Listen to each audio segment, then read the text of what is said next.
সম্মানিত দিনী ভাই বোন, বলছিলাম নেশাদার দ্রব্য পান করলে দুনিয়াবি শাস্তি হয় ৮০ লাঠি, পরকালে জাহান্নামও হতে পারে, জান্নাতও হতে পারে। মহান আল্লাহ বলেন, ইয়াসআলুনাকা আনিল খামরি ওয়াল মাইসির, আপনাকে জিজ্ঞাসা করে মানুষ মদ সম্পর্কে আর জুয়া সম্পর্কে। আপনি বলুন, মদ এবং জুয়া দুটাই মহাপাপের কাজ। মদ খেলেও মহাপাপ হবে, জুয়া খেললেও মহাপাপ হবে। প্রত্যেক যেই খেলাতে টাকার হার জিত রয়েছে সেটাই হলো জুয়া। আমরা যেটাকে এদেশে জুয়া বুঝি সেটা পৃথিবীর বিভিন্ন প্রান্তে যারা যেটাকে জুয়া বুঝে সেটা, প্রত্যেক যেই খেলাতে টাকার হার জিত রয়েছে সেটাই জুয়া। আন্তর্জাতিক ফুটবল খেলা বড় জুয়া, আন্তর্জাতিক ক্রিকেট খেলা বড় জুয়া। আমি তোমাকে দেখেছি পাড়ার বাইরে বিশাল এক ফেস্টন লাগিয়ে রেখেছ, আর তোমাদের বাড়িতে একটা পতাকা দিয়েছ। তোমার বাপ পাকিস্তানের পক্ষে, তাই পাকিস্তানের পতাকা আছে, আর তুমি ব্রাজিলের পক্ষে, তাই ব্রাজিলের পতাকা। বাপের বাড়িতে দুইটা পতাকা একসাথে চলছে। পাগল হয়ে গেছে বাপ বেটা, গরু ছাগল হয়ে গেছে কখন কখন। বোকা ছেলে, তুমি ব্রাজিলের পতাকা বাড়ির উপরে চাপাও, তোমাকে যদি ব্রাজিল পায় তো পায়খানা টয়লেট থেকে এক বালতি পায়খানা নিয়ে তোমার মাথা ঢেলে দেবে। ও হলো ইহুদি, ও হলো খ্রিস্টান, তোমার মুখে লাথি মারাই তার কাজ। তোমার সুযোগ পেলে তোমার মুখের ভিতরে পায়খানা ঢুকিয়ে দিবে, তার নাম ইহুদি, তার নাম খ্রিস্টান। মহান আল্লাহ বলছেন, মুহাম্মদ, ইহুদি তোমাকে কোনোদিন মানবে না, মুহাম্মদ, খ্রিস্টান তোমাকে কোনোদিন মানবে না। তুমি ইহুদি হও তাহলে মানবে, তুমি খ্রিস্টান হও তাহলে মানবে। এ কথা আল্লাহ বলছেন, লান তারজা আনকাল ইয়াহুদান নাসারা, কখনো মানবে না আপনাকে ইহুদি খ্রিস্টান। আর সেই জাতির পতাকা তোমার বাড়ির উপরে, তোমার একটু লজ্জা হয় না? তারই ফেস্টন দিয়ে তুমি সারা রাত দেখো, তোমার একটু হিসাব হয় না? চলে শোনো, যেইটা খেলাতে হার জিত নেই, শরীর চর্চা নেই, তুমি দিন রাত সময় কাটাচ্ছ বসে বসে, সেই খেলাতে যদি অংশগ্রহণ করো তাহলে তুমি তোমার হাতকে শরীর শুকুরের রক্তের মধ্যে ডুবিয়ে দিলা। আল্লাহ রাসূল বলছেন, মান লাইবাবে নারদেশির ফাতাত খালে আদাউফি দামে খেনজির, কে যদি চৌসার, ছক্কা, লুডু, দাবা, পাঞ্জা, ক্যারাম বোর্ড, তাস, গেমস, এই ধরনের পৃথিবীতে যত খেলা আছে হবে, সব খেলায় যদি বসে বসে চলে আর তাতে তুমি অংশগ্রহণ করো, তাহলে তুমি তোমার হাতকে শরীর শুকুরের রক্তের মধ্যে ডুবিয়ে দিয়েছ। আর এই ছেলে, তোমার মায়ের স্বভাবের কথা একটু বলে যাই। তোমার মা, তোমার ছোট ভাইকে তোমার মা গেমস খেলাতে দেখায়, গেমস খেলা দেখায়, মোবাইল দিয়ে দেয় তোমার মা। আর তোমার মা আছে কোনটা এ নিয়ে টিভিতে, স্টার জালসা নিয়ে। বলো, তোমার মা বেশি খারাপ না তোমার বাপ বেশি খারাপ? না, ওর বাপ বেশি খারাপ। এই বউকে বুঝাতে হবে, নাহলে তালাক দিতে হবে। অযথা সৌদি আরবে থাকে, রাগ করে বউকে তালাক দিয়ে দিয়েছে, এক বৈঠকে 3 তালাক দিয়ে দুইজন দুই জায়গাতে কান্নাকাটি করছে। আরে চোখের সামনে বউ স্টার জালসা নিয়ে বসে আছে, কাপুরুষের বেটা কাপুরুষ, তোমার চোখের সামনে চলে কি করে? কে বলেছে তুমি পুরুষ? আপনার মতো লোককে যদি পুরুষ অস্বীকার না করতে পারি তাহলে আমি বক্তব্য দেব না। কিসের আপনি পুরুষ? আপনার জানা সত্ত্বে আপনার চোখের সামনে বউ স্টার জালসা বসে থাকে, আর আপনি বলছেন আমি মুসলমান, তাহাজ্জুদ পড়েন, হুয়া কুয়া বাড়ি। হুয়া কুয়া মানে প্রায় মানুষই ভালো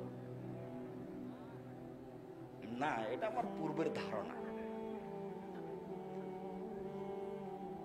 এরপরেও নিজেকে খাটো করে 2 দিন বাঁচার প্রয়োজন নেই।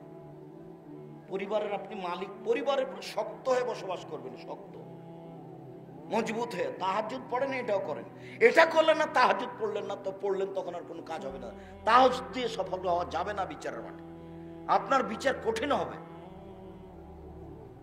আপনি পিতা, আপনি দায়িত্বশীল, বিচারের মাঠে আপনাকে জবাবদিহি হতে হবে। মহান আল্লাহ বলেন, পৃথিবীর মানুষ, জুয়া খেলিও না, মদ খায়ও না, মূর্তির আস্তানায় যাও না, লটারি ক্রয় করো না, এটা শয়তানের কাজ, মহাপাপ। লটারি ক্রয় করা যদি লেগে যায় 40 লক্ষ টাকা, এই বলে যদি আপনি 20 টাকা দিয়ে লটারি কিনেন, তো এক থাপ্পড় দিয়ে মুসা আলাইহিস, আল্লাহ আমি এক থাপ্পড় দিয়ে মানুষকে মেরে দিয়েছি, আল্লাহ তুমি আমাকে মাফ করো, আল্লাহ তুমি আমাকে মাফ করো, আল্লাহ তুমি আমাকে মাফ করো। সারা জীবন মাপ চাইতে থাকলেন। বিচারের মাঠে যখন আমরা যাব তার কাছে গিয়ে বলবো, আপনি তো খুব ক্ষমতাধর নবী, আল্লাহ আপনার সাথে কথা বলেছেন, আপনি কত সম্মানী মানুষ, আমরা বিপদে পড়েছি, আমাদের একটু বিপদ থেকে উদ্ধার করেন। তখন তিনি বলবেন, না না না না না না, আমি একটা মানুষকে এক থাপড় দিয়ে মেরেছিলাম, আমার যে কি হয় তা আমি নিজেই বুঝি না, আবার তোমরা যাও যাও যাও যাও। এভাবে মুসা আলাইহিস সালাম বলবেন। তো মুসা আলাইহিস সালাম এক থাপ্পড় মেরে একটা লোককে মারা যেমন পাপ, 20 টাকা দিয়ে লটারি ক্রয় করা তেমন পাপ, দুটাই মহাপাপ। কথা মনে হয় বোঝাতে পারিনি, দুটাই মহাপাপ। জীবনে কোনোদিন লটারি ক্রয় করবেন না। সম্মানিত দিনী ভাই বোন, আপনাকে আমি স্পষ্ট করার জন্য তাড়াতাড়ি একটা কথা বলি। এক, আল্লাহর নবী বললেন মদ খায়ও না, মদ হলো পাপের মা। 2, আল্লাহর নবী বললেন মদ খায়ও না, মদ হলো পাপের মাথা। আল্লাহ রাসূল বললেন মদ নেশাদার দ্রব্য, পান করো না, নেশাদার দ্রব্য পান করা হলো পাপের চাবি। 3টে, 1 পাপের মা, 2 পাপের মাথা, 3 পাপের চাবি। তো 3টে কথার সমন্বয় কি? চাবি দিয়ে তালা খুলে দিলে ভিতরে সবকিছু দেখতে পাবেন। পাপের মা মানে এটা আসল, এটা হয়ে গেলে সব হয়ে যাবে। তার মানে মদ খেলেও মাকেও গালি দিবে, বউকেও গালি দিবে, একই রকম। বউয়ের সাথে অন্যায় করতে চাইবে, মায়ের সাথে অন্যায় করতে চাইবে। কেন? তার এখন আর বিবেক নেই, বিবেক কাজ করে না। এই জন্য আল্লাহ রাসূল বলছেন এই পাপের মা, এ হলো পাপের মাথা, এ হলো পাপের চাবি। খুব খারাপ জিনিস। পৃথিবীর কোনো পাপকে এভাবে আল্লাহ রাসূল উল্লেখ করেননি। যে না, যদি বিবাহের আগে হয় 80 লাঠি, যদি পরে হয় তাহলে ইট পাথর দিয়ে হত্যা, চুরি হাত কাটানো, এভাবে নেই। সুদ খেয়েছে তোবা করো, ঘুষ দিয়েছে তোবা করো, জেনা করেছে তোবা করো, মানুষকে মেরেছে হাত ধরে ক্ষমা নাও। কিন্তু এইভাবে বলেননি যে এটা পাপের মাথা, এটা পাপের মা, এটা পাপের চাবি। কোনো পাপের সাথে এই ভাষা নেই। আমি মনে হয় ভালো করে কথা বুঝাতে পারি না। কথা কি স্পষ্ট হয়? তার মানে অন্য কোনো পাপের সাথে এরকম ভাষা নেই। আপনি অবাক হবেন। আরো দেখেন, রাসূল সাল্লাল্লাহু আলাইহি সাল্লাম বলেন মান শারবাল খামরা, পৃথিবীর মানুষ শুনে রেখো, কেউ যদি নেশাদার দ্রব্য পান করে তাহলে লাম ইয়ারজাল্লাহু আনহু আরবাইনা লাইলা, 40 দিন আল্লাহ তার দিকে হবে না, ও আল্লাহকে নিজের দিকে করতে পারবে না। এমন কোনো পাপ নাই। সুদ খাওয়া তো মহাপাপ। রাসূল সাল্লাল্লাহু আলাইহি সাল্লাম বলছেন কেউ যদি জেনে শুনে 1 টাকা সুদ খায়, 36 বার জেনা করে যত পাপ হবে, 1 টাকা সুদ খেলে তার চেয়ে বেশি পাপ হবে। রাসূল সাল্লাল্লাহু আলাইহি সাল্লাম বলছেন সুদের পাপের 17টি ভাগ রয়েছে। ছোট ভাগ হলো মার সাথে জেনা করলে যেমন পাপ হয়। রাসূল সাল্লাল্লাহু আলাইহি সাল্লাম বলছেন যে যদি সুদ খায় তাহলে তাকে রক্তের নদীতে ফেলে দিয়ে 5 থেকে পাথর মেরে তার মুখখানাকে ভেঙে চৌচির করে দেওয়া হবে। সুদ খাওয়া মহাপাপ। এর পরেও আল্লাহ রাসূল বলেননি যে 40 দিন আল্লাহকে ও নিজের দিকে করতে পারবেন না।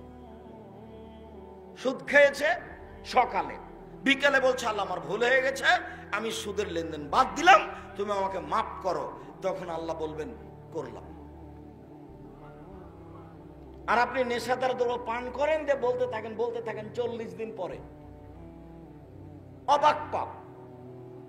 আবার শুনেন, রাসূল সাল্লাল্লাহু আলাইহি সাল্লাম বলছেন মান শারবাল খামরা লাম তুকবাল্লাহু সালাতুন 40 সাবাহা, কেউ যদি নেশাদার দ্রব্য পান করে 40 দিন তার নামাজ কবুল হবে না, সালাত কবুল হবে না।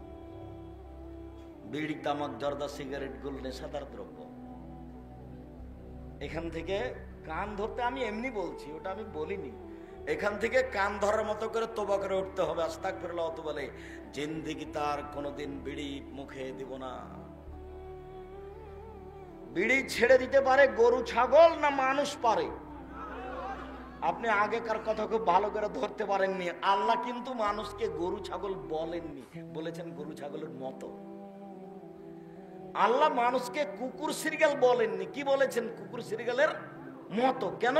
কুকুর সিরিয়াল কোনোদিনই তার নীতিকে পরিবর্তন করতে পারবে না, কিন্তু মানুষ কি করতে পারে? পারে। রাসূল সাল্লাল্লাহু আলাইহি সাল্লাম বলছেন, কুল্লু মাউলুদিন ইউলাদা আলাল ফিতরা, প্রত্যেকটা মানুষ ইসলাম ধারণ ক্ষমতা নিয়ে জন্মগ্রহণ করে। এই ছেলেটা দাড়ি ছেড়ে দিতে পারবে, এই ক্ষমতা তার ভিতরে আছে। এই ছেলেটা প্যান্টটা টাকনুর উপরে করে রাখতে পারবে, এই ক্ষমতা তার ভিতরে আছে।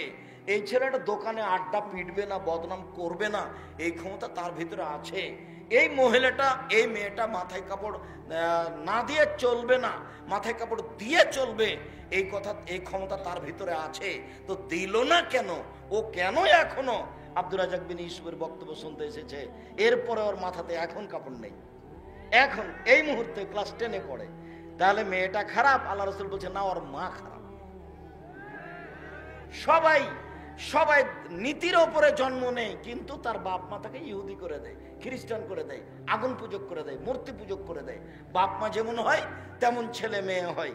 রাজশাহী চাঁপাই নবগঞ্জের ভাষায় সঙ্গ দোষে লোহা ভাসে।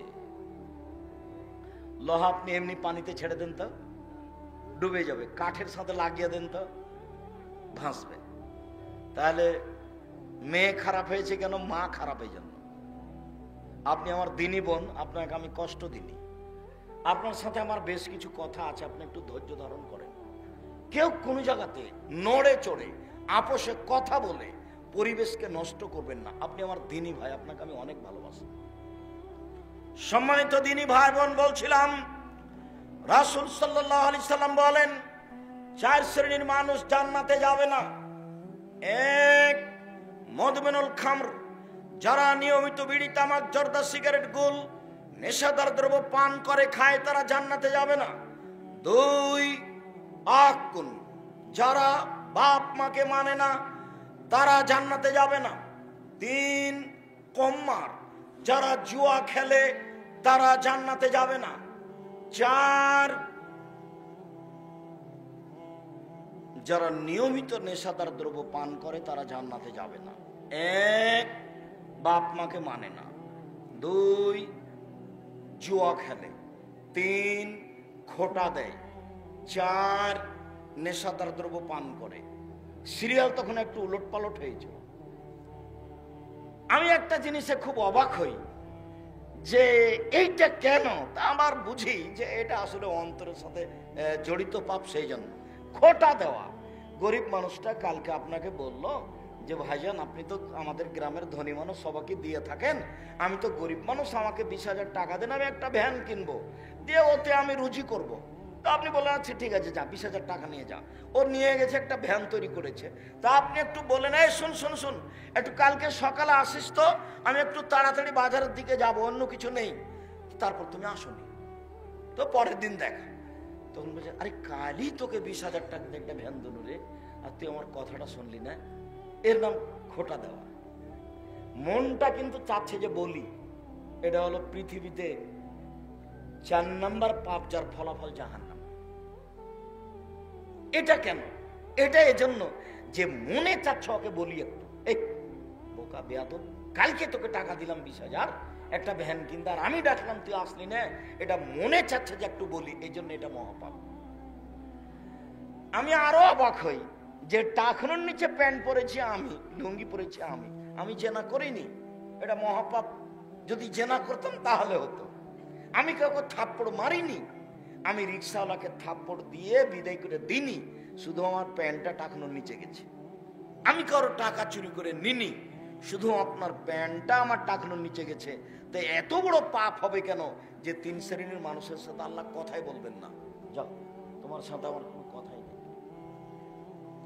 1, বেশি বয়সে জেনা করেছে।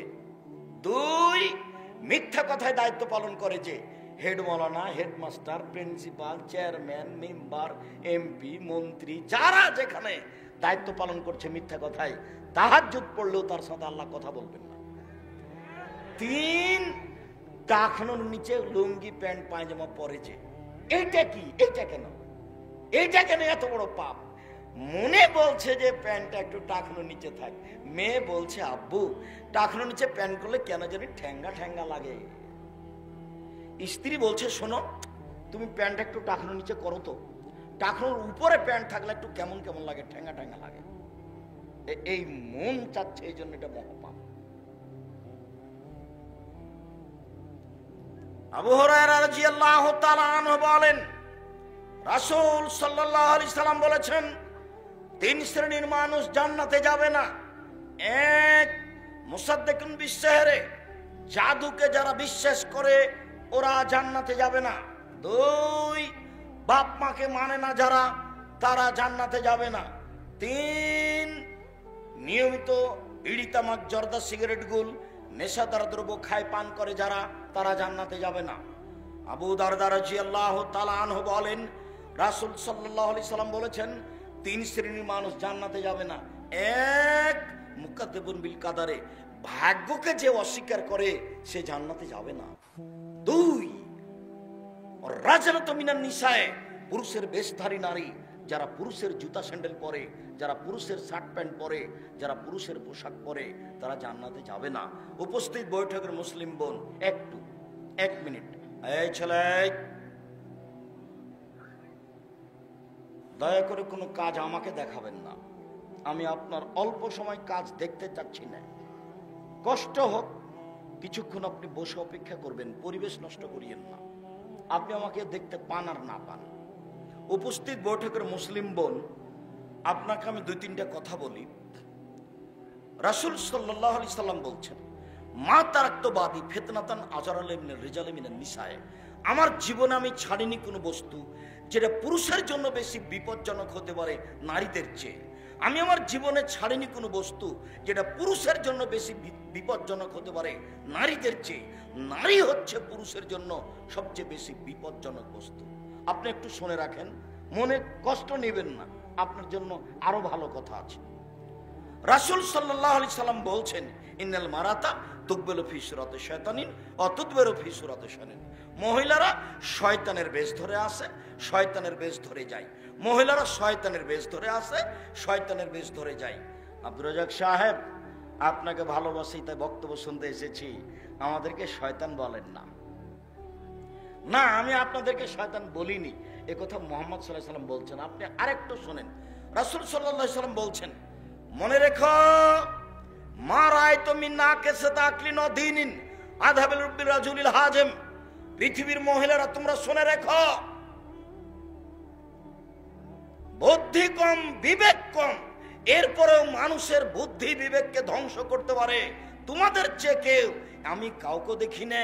তোমরা এমন জাতি যে বুদ্ধিমানের বুদ্ধিকে নষ্ট করতে পারো, তোমরা এমন জাতি যে বুদ্ধিমানের বুদ্ধিকে নষ্ট করতে পারো, তোমরা এমন জাতি যে বুদ্ধিমানের বুদ্ধিকে নষ্ট করতে পারো। একবার যদি আপনার পাশে হাসি মুখে কথা বলে, তাহলে আপনার ঈমান বিক্রি হয়ে যাবে। এর নাম নারী, খুব সাবধান। শুনুন, রাসূল সাল্লাল্লাহু আলাইহি ওয়াসাল্লাম বলছেন, সিনফানে মিন আহলিন নার, 2 শ্রেণীর মানুষ জাহান্নামে যাবে, আমি তাদের দেখিনি। 2 শ্রেণীর মানুষ জাহান্নামে যাবে, আমি তাদের দেখিনি। 1, মাহুম সিয়াতুন, 1 শ্রেণীর মানুষ যাদের হাতে থাকবে লাঠি, গাভীর লেজের মতো, একদিক মোটা একদিক চিকন, এ দিয়ে তারা মানুষকে মারবে, এরা জাহান্নামে যাবে। 2, নিসাউন, মহিলা, কাসিয়াতুন, কাপড় পরে থাকে, আর ইয়াতুন, উলঙ্গ। মনে হচ্ছে আল্লাহ রাসূল দেখে দেখে বলছেন। ভাইজান, আপনি কষ্ট পাচ্ছেন, মনে হচ্ছে আপনার স্ত্রীকে দেখে দেখে বলছেন। আপনার স্ত্রী বসে আছে এখানে, ছোট ব্লাউজ পরে আছে, পেট দেখা যাচ্ছে, আমি দায়ী না, আপনি দায়ী। আপনার মেয়ে এখানে বসে আছে, ক্লাস 10-এ পড়ে, মাথায় কাপড় নেই, এখন আমি দায়ী নই, আমাকে দায়ী করিয়েন না, আপনাকে আমি অনেক ভালোবাসি। নিসাউন, মহিলা, কাসিয়াতুন, কাপড় পরে থাকে, আর এতুন উলঙ্গ, মমিলাতুন ওরা পুরুষকে নিজের দিকে আকৃষ্ট করে, মায়েলাতুন ওরা নিজেরা আকৃষ্ট হয়, লায়াত খুললাম জান্না এরা জান্নাতে যাবে না, জান্নাতে যাবে না, যাবে না, ওলা এজেদনা রিহাহা এরা জান্নাতের গন্ধ পাবে না, ফেনে রিহা লা তুজাদ মিন মাসিরাতে কাদা ওয়া কাদা এই জান্নাতের গন্ধ 1 বছরের দূরত্ব পথ থেকে পাওয়া যায়। উপস্থিত বৈঠকের মুসলিম বোন, আপনাকে সতর্ক করে সান্ত্বনা দেওয়ার জন্য বলছি, আপনাকে আমি শয়তানের সাথে তুলনা দিইনি, আপনাকে আমি জাহান্নামী ঘোষণা করিনি। জান্নাত মানুষের জন্য তৈরি করা হয়েছে। আপনাকে আমি মনে করি খাদিজার মতো, আপনাকে আমি মনে করি আয়েশার মতো। 1 মিনিট দেখবেন, এদিকে দেখেন, 1 মিনিট দেখবেন, এদিকে দেখেন। জিবরাইল আল্লাহ রাসূলের কাছে আসলেন, জিবরাইল এসে বলছেন আল্লাহ রাসূলকে, হাজি খাদিজা, ওই যে ওই যে ওই যে ওই যে খাদিজা, ওই যে মাহায়নাউন, তার সাথে একটা পাত্র আছে, ফিহে এদামুন তম, ওই পাত্রে আছে তরকারি, ওই পাত্রে আছে খাদ্য, ওই পাত্রে আছে তরকারি, ওই পাত্রে আছে খাদ্য। এই যে আতাতকা যখন আপনার কাছে চলে আসবে মুহাম্মদ, ফাকরা আলাইহা সালাম মিন রাব্বিহা মিন্নি, আপনি তাকে বলেন, খাদিজা আল্লাহ তোমাকে সালাম দিয়েছে। আপনি একটু বলেন, খাদিজা জিবরাইল তোমাকে সালাম দিয়েছে। আবার একটু বলেন, খাদিজা তোমার জন্য জান্নাতে একটা হীরা মুক্তা মানিক্য দিয়ে ঘর তৈরি করা হয়েছে, যেখানে কোনো হইচই নেই। খাদিজা মহিলা মানুষ নয়? খাদিজা মহিলা মানুষ তো। আল্লাহ রাসূল যে বললেন যে শয়তানের বেশ ধরে আসে, শয়তানের বেশ ধরে যায়, মহিলারা শয়তানের বেশ ধরে আসে, শয়তানের বেশ ধরে যায়, তা আল্লাহর নবী কি খাদিজাকে এভাবে বললেন? অবশ্যই না। অবশ্য আপনাকে আমি এই কথা বলিনি, আপনি আজ থেকে ভালো হয়ে যান। 1 মিনিট, আর 1 মিনিট দেখেন, আল্লাহ নবী বলছেন, আয়েশা তোমাকে জিবরাইল সালাম দিল, মানে এক জায়গাতে 3 জন, যেখানে আয়েশা সেখানে মুহাম্মদ সাল্লাল্লাহু আলাইহি ওয়াসাল্লাম, সেখানে জিবরাইল, 3 জন এক বিছানে, 3 জন এক লেপের নিচে, 3 জন এক বিছানে, 3 জন এক লেপের নিচে। আল্লাহ নবী বলছেন, আয়েশা হাজা জিবরাইল, এই যে জিবরাইল তোমাকে সালাম দিল। এবারে এইভাবে বলছেন, আয়েশা হাজা জিবরাইল, এই যে জিবরাইল তোমাকে সালাম দিল। তখন আয়েশা বলছেন, ওয়ালাইহিস সালাম ওয়া রাহমাতুল্লাহ, তাকেও সালাম, তার উপর শান্তি অবতীর্ণ হোক। ফালা তারা ওয়ালা নারা, ফাতারা ওয়ালা নারা, আরে আপনি তো দেখতে পান, আমরা তো দেখতে পাই না। আরে আপনি তো জিবরাইলকে দেখতে পান, আমরা তো দেখতে পাই না। এক বিছানে 3 জন। 1 মিনিট, আপনাকে আমি আয়েশার আরেকটা কথা শোনাই। মুহাম্মদ সাল্লাল্লাহু আলাইহি সাল্লাম কোথায় মারা গেছিলেন তা কি আপনাদের জানা আছে? আয়েশা রাদিয়াল্লাহু আনহার ঘরে। আল্লাহ রাসূলের কবর হয়েছিল কোথায়? আয়েশা রাদিয়াল্লাহু আনহার ঘরে। তাহলে আয়েশা যখন কবরের পাশে যেতেন তখন মাথায় কাপড় দিতেন না, তিনি বলতেন এটা তো আমার স্বামীর কবর। তো কয়দিন পরে তার বাপের কবর হলো, তো তিনি এমনিতে যেতেন, এটা তো আমার স্বামীর কবর, এটা তো আমার বাপের কবর, তিনি মাথায় কাপড় না দিয়েই ওখানে চলে যেতেন। কয়দিন পরে উমর রাদিয়াল্লাহু আনহুর কবর হলো, তখন তিনি বলছেন, না এখানে একজন বেগানা মানুষের কবর আছে, আমি মাথায় কাপড় না দিয়ে যাব না। তারপর থেকে তিনি নিজেকে গুটিয়ে নিয়ে মাথায় কাপড় দিয়ে ভালোভাবে কাপড় চোপড় গায়ে দিয়ে নিয়ে কবরের পাশে যেতেন। আয়েশা কবরকে লজ্জা করতেন। তুমি তো কষ্ট পাবে, আর তোমাকে আমি কষ্ট দিতে আসিনি। আপনি একজন দিনী বোন, আপনার দেবরের মোটরসাইকেল আসছেন, আপনি বলেন আপনি এবার কোনটা হলো? এখানে যত মহিলা আছে, এমন মহিলা আছে যার মোবাইলে 100 ছেলের নাম্বার আছে, যার সাথে জেনার গল্প করে। 100 ছেলে এখানে আছে উপস্থিত, এখানে যার মোবাইলে এত মেয়ের নাম্বার আছে যে 100 মেয়ের সাথে সে জেনার গল্প করে। শোনো, মোবাইলের অপর নাম জাদু, মোবাইলের অপর নাম জেনা। কিভাবে? রাসূল সাল্লাল্লাহু আলাইহি ওয়াসাল্লাম বলছেন, আইনানে তাজনিয়ান জেনা হুয়ান নাজর, 2 চোখের জেনা হচ্ছে চোখ দিয়ে দেখা, ও লোজনানে জেনা হুয়াল ইস্তেমাও, 2 কানের জেনা হচ্ছে কান দিয়ে শোনা, ও লিয়াদ জেনা হাল বাদশ, হাতের জেনা হচ্ছে হাত দিয়ে ধরা, ও রিজল জেনা হাল মাসি, পায়ের জেনা হচ্ছে পা দিয়ে চলা, জেলাল কালব কাতাওনা তাস্তাহি, অন্তরের জেনা হচ্ছে পরিকল্পনা করা, জেলানের সনুৎক, জিহ্বার জেনা হচ্ছে কথা বলা। এগুলি সব জেনার মাধ্যম। তুমি বিপদে পড়ো না যুবক, সাবধান হও। রাজশাহী চাঁপায় নবগঞ্জ একটা কথা বলে, হাত থেকে ঢেল ছুটে গেলে যেমন ঢেল ধরা যায় না, শ্বাস বন্ধ হয়ে গেলে তেমন পাপকে ঠেকানো যায় না। হাত থেকে ঢেল ছুটে গেলে যেমন ঢেল ধরা যায় না, শ্বাস বন্ধ হয়ে গেলে তেমন পাপকে ঠেকানো যায় না। শ্বাস বন্ধ হওয়ার পূর্বে তুমি পাপ বন্ধ করো। শোনো, তোমাকে আরেকটা কথা বলি, তুমি আজকে যদি এই মেয়ের সাথে গল্প করা, জেনার কথা বন্ধ করতে পারো, তাহলে কয়েকটা সুবিধা। তার একটা সুবিধা হলো পৃথিবীর যে কোনো বিপদ থেকে বেঁচে যাওয়া। তুমি জেনা বন্ধ করো, গল্প বন্ধ করো, যে কোনো বিপদ থেকে বেঁচে যাওয়া। আব্দুর রাজ্জাক সাহেব এই কথার একটু প্রমাণ দেন তো। এই কথার প্রমাণ তুমি জানো। ওই যে তিনজন লোক রাস্তায় হাঁটছিল না, তখন বৃষ্টি আসলো, ওরা গর্তে চলে গেল। গর্তে যেতেই একটা পাথর গর্তের মুখের উপর আসলো, এরা তো সরাতে পারবে না। তো একজন বলল, বাপ মাকে ভালোবাসি, পাথরটা সরিয়ে দাও। আল্লাহ বলেন ঠিক আছে, দিলাম। অপরজন বলল, আমি একটা লোককে কাজের জন্য নিয়েছিলাম, অর্ধেক দিন কাজ করে চলে গেল।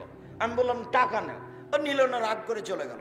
অনেকদিন পরে এসে বলছে অর্ধেক দিনের টাকা দিন। আমি বললাম না না না, তুমি এগুলো সব নিয়ে যাও, গরু ছাগল। আমাকে বলছো মজাক করবেন না। আমি বললাম মজাক করিনি, সব নিয়ে যাও। নিয়ে চলে গেল। আমি বললাম আল্লাহ, তোমাকে সন্তুষ্ট করার জন্য এটা করেছি, তুমি একটু পাথরটা সরিয়ে দাও। আল্লাহ বলছে ঠিক আছে, দিলাম। তৃতীয় জন বলছে, আল্লাহ, আমার একটা চাচাতো বোন ছিল, খুব সুন্দরী ছিল, আমি তার সাথে জেনা করতে চেয়েছিলাম। সে বলেছিল যে 100টা স্বর্ণ মুদ্রা লাগবে। আমি গরিব মানুষ, ভেবেছিলাম পারবো না। হাড় ভাঙা পরিশ্রম করে টাকা সংগ্রহ করলাম, টাকার হাতে দিলাম, জেনাই বসলাম। সে আমাকে বলল যে ইত্তাকিল্লাহ, আল্লাহকে ভয় কর, ফাকুম তানহা। আমি ওখান থেকে উঠে গেছি, আমি জেনা করিনি। তোমাকে সন্তুষ্ট করার জন্য যদি এটা করে থাকি, তাহলে পাথরটা সরিয়ে দাও। আল্লাহ বলেন ঠিক আছে, দিলাম।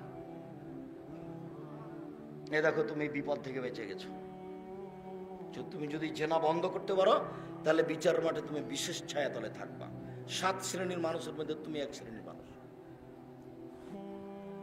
আবু মুসা আশআরী রাদিয়াল্লাহু তাআলা আনহু বলেন, রাসূল সাল্লাল্লাহু আলাইহি সাল্লাম বলেছেন, লা ইয়াকুনান্না মিন বাদি আকুম ইস্তাহিলুনাল হিরা ওয়াল হারির ওয়াল খামরা ওয়াল মাজিব। অচিরে আমার উম্মত এমন হয়ে যাবে যারা জেনাকে হালাল মনে করবে। অচিরে আমার উম্মত এমন হয়ে যাবে যারা রেশমি কাপড়কে হালাল মনে করবে। অচিরে আমার উম্মত গান বাজনা বাদ্যযন্ত্রকে হালাল মনে করবে। অচিরে আমার উম্মত নেশাদার দ্রব্য পান করাকে হালাল মনে করবে। হাদিস বুখারী মুসলিম। এই ছেলে, একটু ধৈর্যের পরিচয় দাও, আমরা অল্প সময়ের মধ্যেই কথা শেষ করব। কাজেই তুমি পরিবেশ নষ্ট করো না। সম্মানিত দিনী ভাই বোন, অত্র বুখারী মুসলিমের হাদিসে বোঝা যায় মানুষ নেশাদার দ্রব্য পান করাকে এবং জেনাকে হালাল মনে করবে। আবু মুসা আশআরী রাদিয়াল্লাহু তাআলা আনহু বলেন, রাসূল সাল্লাল্লাহু আলাইহি ওয়াসাল্লাম বলেছেন, লা ইয়াশরাবানা নাসুন মিন উম্মতি, আমার উম্মত মদ খাবে, নাম দিবে অন্য। আমার উম্মত মদ খাবে, নাম দিবে বোন। এই ছেলেরা, তোমাদের এখানে একটা ঘটনা জানা নাই যে আমি বলেছি ঠান্ডা, পেপসি, আরসি, কোকাকোলা মদ, তখন আর একজন বলেছেন না এগুলো মদ নয়। তো সেটা তো তোমরা জানো। তো রাসূল সাল্লাল্লাহু আলাইহি ওয়াসাল্লাম বললেন যে মানুষে মদ খাবে, নাম দিবে অন্য, বলো তো সেটা কোনটা? আমি তো বলছি সেটা পেপসি, ঠান্ডা, কোকাকোলা, আরসি। তোমরা একটা বলো সেটা কোনটা, বা ওনাকেই বলতে বলো সেটা কোনটা। সেটা যদি হয় আবা তো সবাই বলে মদ। সেটা যদি হয় গাঁজা, তো গাঁজা তো সবাই বলে মদ। সেটা যদি হিরোইন হয়, তো হিরোইন তো সবাই বলে মদ। তাহলে ওই কথা ঠিক নয়। ঠান্ডা, পেপসি, আরসি, কোকাকোলা, আরো যত এরকম আছে সব মদের অন্তর্ভুক্ত। তুমি তার ইতিহাস পড়ে দেখো। রাসূল সাল্লাল্লাহু আলাইহি ওয়াসাল্লাম বললেন, ও ইউজাফালা রৌসিম বিল মাযিবাল মুগান্নিয়াত, এই সময়তে নেতাদের সম্মান করা হবে গায়িকা দিয়ে, বাদ্যযন্ত্র দিয়ে। এই সময়ে নেতাদের সম্মান করা হবে গায়িকা দিয়ে, বাদ্যযন্ত্র দিয়ে। ওয়াকসুলু বিহুল্লাহুল আরজা, এদের ভূমিকম্প হবে, এদের উপরে ভূমিকম্প হবে। ওয়াইজাল মিনহুল কিরদাত ওয়াল খানাজির, আল্লাহ এদের করে দিবে বানর, আল্লাহ এদের করে দিবে সোর, আল্লাহ এদের করে দিবে বানর, আল্লাহ এদের করে দিবে সোর। সম্মানিত দিনী ভাই বোন, ছেলেরা একটু খেয়াল করো তো, আল্লাহ কেন সোর করবেন? গরু ছাগল তো করতে পারে। কুকুর সিরিয়াল তো করতে পারেন, শোর কেন বানাবেন? রাসূল সাল্লাল্লাহু আলাইহি সাল্লাম বলেন, আমার উম্মতের উপরে 3টি বিপদ নেমে আসবে 3টি পাপের কারণে। আমার উম্মতের উপরে 3টি বিপদ নেমে আসবে 3টি পাপের কারণে। বিপদ 1, ভূমিকম্প হবে। বিপদ 2, মানুষের আকার আকৃতি পরিবর্তন হবে। বিপদ 3, সর্ব ধরনের সমস্যা নেমে আসবে। জমির দাম 20 লাখ আর রেজিস্ট্রি খরচ 10 লাখ। এইটা কি? আচ্ছা, এটা আপনাদের ধারণায় এটা কি? এই টাকাটা কেন? এটা কিসের টাকা? এটা কি কোনো ভিক্ষা? এটা কি কোনো কাউকে রক্ষা করা? এটা কেন? এর নাম সমস্যা নেমে আসবে। 80 টাকা লিটার তেল 130 টাকা হলো। সর্ব ধরনের সমস্যা নেমে আসবে মানবের উপরে 3টে পাপের কারণে। 1, এই যে সারেবুল খমরা, যখন ওরা নেশাদার দ্রব্য পান করবে, বিড়ি তামাক জর্দা সিগারেট গুল নেশাদার দ্রব্য পান করবে। 2, জাহারাতিল কায়নাত, মেয়েরা যখন নাচবে। 3, জারাবুল মাজেব, যখন বাদ্যযন্ত্র প্রকাশ পাবে। সব মোবাইলে বাজনা বাজে, সব মোবাইলে মেয়ে নাচে, সব মোবাইলে বাজনা বাজে, সব মোবাইলে মেয়ে নাচে, সব দোকানে বাজনা বাজে, সব দোকানে মেয়ে নাচে, সব বাড়িতে বাজনা বাজে, সব বাড়িতে মেয়ে নাচে। সম্মানিত দিনী ভাই বোন, এগুলো হচ্ছে পৃথিবী ধ্বংসের লক্ষণ। রাসূল সাল্লাল্লাহু আলাইহি সাল্লাম বলেন, পৃথিবী ধ্বংসের লক্ষণ হলেই বিদ্যা উঠে যাবে, মূর্খতা বেড়ে যাবে, মদপান বেশি হয়ে যাবে, জেনা বেশি হয়ে যাবে, মহিলা বেশি হয়ে যাবে, পুরুষ কমে যাবে। একজন পুরুষের অধীনে থাকবে 50 জন নারী, অর্থাৎ একজন পুরুষের সাথে হাজারো নারীর জেনার সম্পর্ক থাকবে বেহিসাব। এটাই কিয়ামতের লক্ষণ। বিড়ি তামাক জর্দা সিগারেট গুল নেশাদারদের উপর অন্তর্ভুক্ত। আব্দুর রাজ্জাক সাহেব, এই কথা একটু বুঝিয়ে বলেন তো। আমরা তো বিড়ি সিগারেট অনেকেই খাই, আমরা তো এটাকে তেমনটা মনে করি না। আল্লাহ রাসূল বললেন, মাসকারা কাসিরুহু ফাকালিলুহু হারাম। যে জিনিসটা কম খেলে, বেশি খেলে বিবেকের ক্ষতি হবে, তার কমও হারাম। যে লোকটা নিয়মিত জর্দা খায়, তাকে হাফ কেজি জর্দা খাইয়ে দেন তো দেখি। নিয়মিত জর্দা খায়, হাফ কেজি খেলে তার বিবেক নষ্ট হয়ে যাবে। যে জিনিস বেশি খেলে বিবেক নষ্ট হবে, তার একটা কণাও হারাম। রাসূল সাল্লাল্লাহু আলাইহি সাল্লাম বলেন, নেশাদার দ্রব্য সম্পর্কে আপনি খুব সাবধান থাকবেন। সম্মানিত দিনী ভাই বোন, আমার কয়েকটা জরুরি নসিহত। 1, 5 ওয়াক্ত সালাত, এর সাথে কোনোদিন আপোষ হবে না। 2, হালাল রুজি, এর সাথে কোনোদিন আপোষ হবে না। প্রয়োজনে মানুষের বাড়িতে কাজ করে খাবো, প্রয়োজনে চকলেট বিক্রি করে খাবো। 3, কোরআন মাজিদ তেলাওয়াত, অন্তত সূরা ইখলাস। 4, 2 জন যেখানে বসে আছে সেখানে বসবেন না। এই 4 নম্বরটাই বেশি জটিল। ওখানে আপনি 2 জন মিলে গল্প করছে, গিয়ে বসলেন, ওরা 2 জন বলছে যে অমুক খুব খারাপ, তা আপনি বললেন ঠিকই বলেছে, আসলেই খারাপ। এই পাপটা ঠেকান তো দেখি, কিভাবে ঠেকাবেন? তাহাজ্জুদ পড়ে ঠেকান, হজ করে ঠেকান। ওর ফলাফল হলো জাহান্নাম। ও দিয়ে মানুষের মান সম্মানের হানি হয়েছে, ওটা হলো জুলুম। এখন তোমার বিচার পরে হবে, কতদিন পরে হবে আল্লাহ ভালো জানে। যদি একদিন সমান 50,000 বছর হয়, তাহলে 3 দিন যদি তোমার বিচার লেট হয়, তাহলে 1.5 লক্ষ বছর হবে।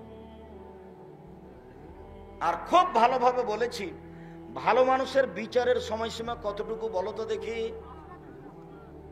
না না না, ওটা হলো কবরে থাকার কথা, এত তাড়াতাড়ি ভুলে গেলে হবে। ফরজ সালাতের সমান।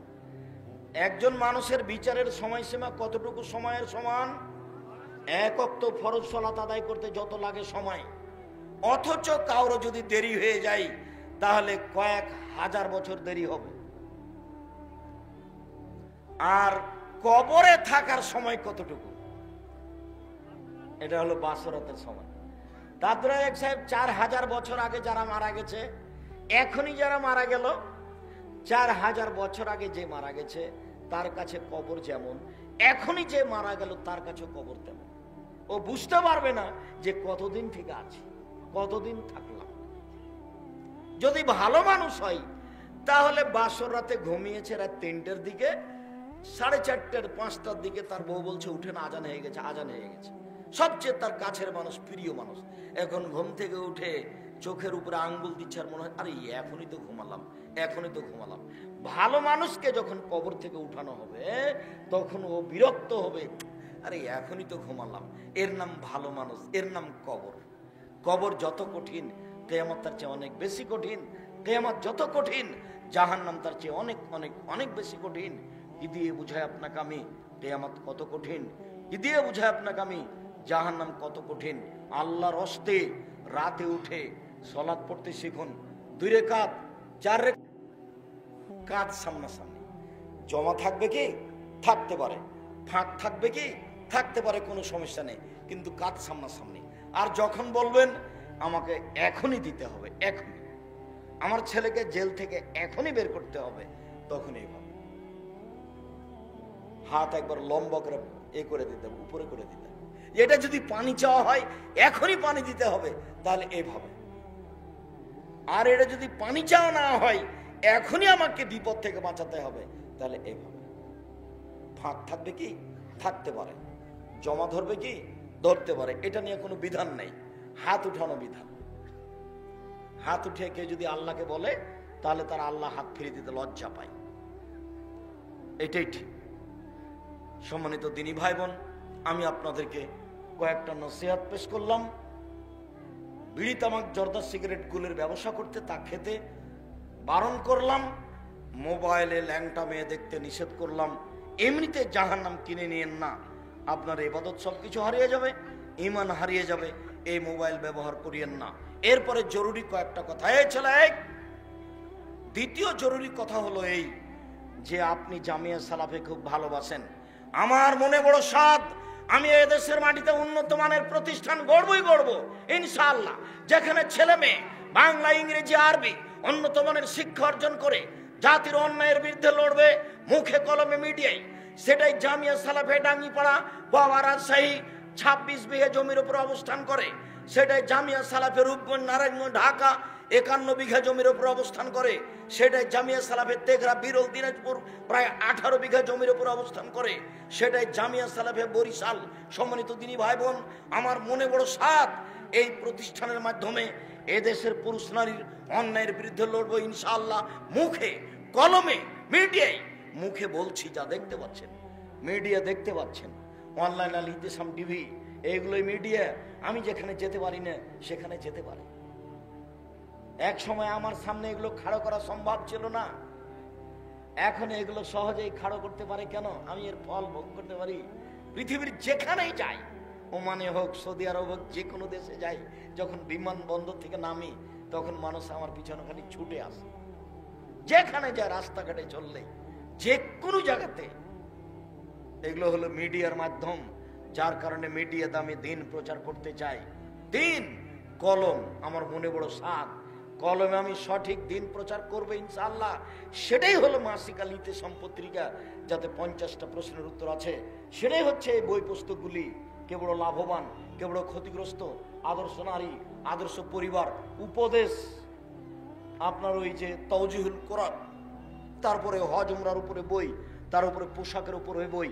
এই বইগুলিকে আমি কলম হিসাবে আপনাদের সামনে পেশ করছি। মুখে কলমে মিডিয়া আমি দিন প্রচার করবো ইনশাআল্লাহ। জামিয়া সালাফের মাধ্যমে মানুষের অন্যায়কে দূরীভূত করবো ইনশাআল্লাহ।